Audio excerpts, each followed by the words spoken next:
Couple of things here. Tri-City Sports Now and Marky Billson. First of all, it's Tuesday. That means Asian House is now open. You mention my name at Asian House, you get 10% off your meal.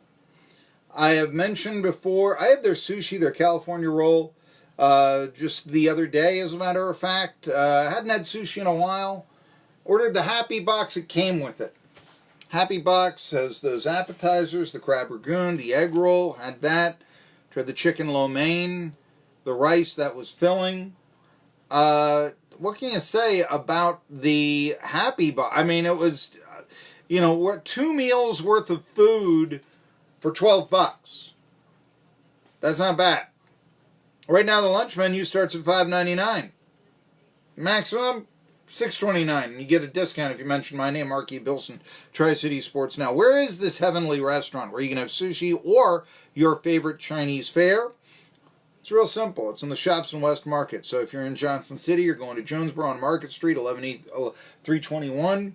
It's right there on your left on Leisure Lane. There are no more Leisure Lanes. I was not aware of that. You know your Bible Belt when the bowling alley is taken over by a church, which is what, okay. But then, so we can actually say that we can call it Leisure Lanes and not worry about giving away free advertising to a bowling alley. Okay, but that's the name of the street that the Shops and West Market is on. It's about a mile down on your way to Jonesboro from that big West Market, State of Franklin intersection. Of course, if you're coming from Jonesboro or Greenville, as the case may be, it's there on your right as you go into Johnson City. About, like I said, a mile away from the new face of the town, which you can only say it would be, State of Franklin Market. So there you go. Asian House. And really, like I said, a very diverse menu. Check it out at goasianhouse.com. And again, mention my name, Marky Billson, you get 10% off. Mentioned basketball. Did you see this over the weekend? DJ Cooper was suspended for FIBA for faking a drug test. All right. Said he was pregnant.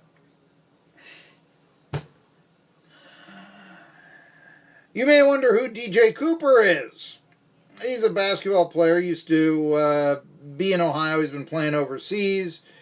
And he just got a 2-year suspension from his overseas FIBA league, whatnot, not for performance-enhancing drugs, but he actually took urine from his girlfriend, who probably didn't know she was pregnant in the first place, and said, DJ, this isn't yours.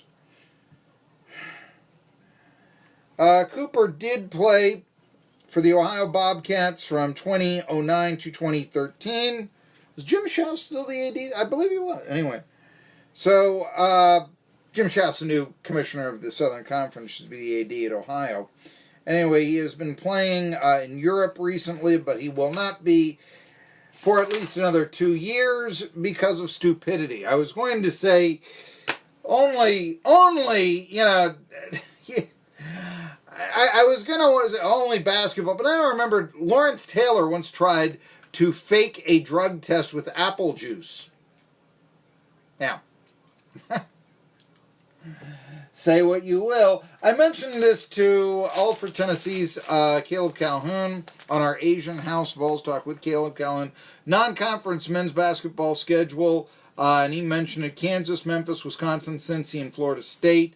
It has been, the non-conference portion of their schedule has been, let's see here, released, though some of the dates were previously announced.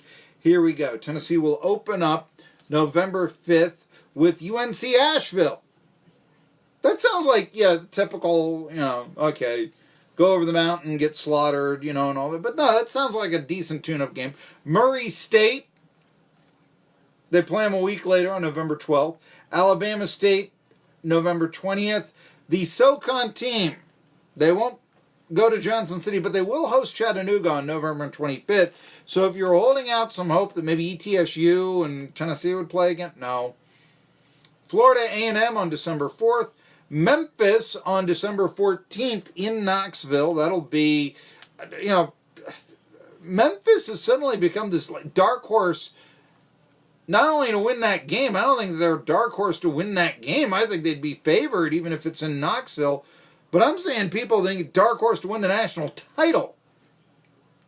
Jacksonville State Gamecocks come to Knoxville to take the Volunteers on in the men's hardwood. The hardwood has no gender. What am I talking about? To take on the men's basketball team in Thompson-Boling Arena on the first day of winter, December 21st. That's Jacksonville State. So there'll be two teams called the Gamecocks that the Volunteers will play this year on the hardwood. And then the Wisconsin Badgers will play the Volunteers on December the 28th. The Vols will visit Cincinnati on December 18th in the Big 12 SEC Challenge. That'll take place last non-conference game on January 25th against the Kansas Jayhawks. The Vols will also be going, it's a challenging schedule, November 16th to Toronto, James Naismith Classic they call it, and the Vols will also enter the Emerald Coast Classic in Niceville, Florida. That's where they'll play Florida State November 29th and possibly Purdue afterwards in, rematch of the NCAA tournament game right there. So those are the things. A couple other, and I don't talk a lot of NBA around here, and I certainly don't believe the Memphis Grizzlies have any kind of a following, but it is worth noting that the NBA has just hired their 9th female assistant. And they hired former Notre Dame women's associate head coach Neely Ivy among the new assistants on Taylor Jenkins' staff with the Memphis Grizzlies. So there are now 9 women coaches in the NBA. And let's see, they announced some other coaches here. Ivy spent the last 12 years at her alma mater, with the last 4 as Notre Dame's associate head coach. She obviously went to Notre Dame. Notre Dame, during that time, has gone 385-55, made the Final Four 7 times, and won the national title in 2018, although they've been a bridesmaid in the finals game a lot. So, yes. So the Grizzlies, but also Vince Carter, returning to the Atlanta Hawks, 22 years in the NBA. 42 years old. That's staying in shape. He played in 76 games last year, started 9 games, averaged 17.5 minutes, and 7 points a contest. Can't take that away from you, can I? So that's some of the basketball notes that are going on today. So, tomorrow, I want to mention that on this program, we're going to be talking to 2 men of Vito Stellino will join me, and we'll be talking about the NFL at 12:30 tomorrow. Of course, he, longtime Jacksonville Jaguars reporter, but really his coverage of the NFL dates back to the 60s. But the NFL is expanding. They'll have a senior committee for their 100th anniversary and invite 10 players in who didn't make it previously, that have been always on the cusp. And we've been talking about who some of those players might be. We've had Rick Goslin's thoughts. We've had Vito Stellino's thoughts on who a contributor, who the senior committee might take. I still am big on Jim Marshall. I'm still big on Marshall Goldberg. Not that I'm, obsessed with people named Marshall, but I just, am really surprised that Jim Marshall isn't in, even if he only made the Pro Bowl twice. I wonder if, they weren't taking him because the Purple Gang had such talent and he was overlooked, which I think might be the case now. There's also the mention that, so we've talked a little bit about that. Vito thought of Art Rooney II as being a Hall of Fame candidate. Art Rainey II was the guy that drafted so many of the great Steelers teams back in the 70s. Of course, Vito covered the 70s Steelers for the Pittsburgh Post-Gazette before moving on to cover the Baltimore Colts. Last year's the Baltimore Colts, and the Hogs, the Washington Redskins. He also covered the Tarkington Giants. That's the NFL. You go the Karas Lions, the Tarkington Giants, the Chuck Noll Steelers, Baltimore Colts as they're about ready to leave town and eventually do, Washington Redskins, and then the Jacksonville Jaguars.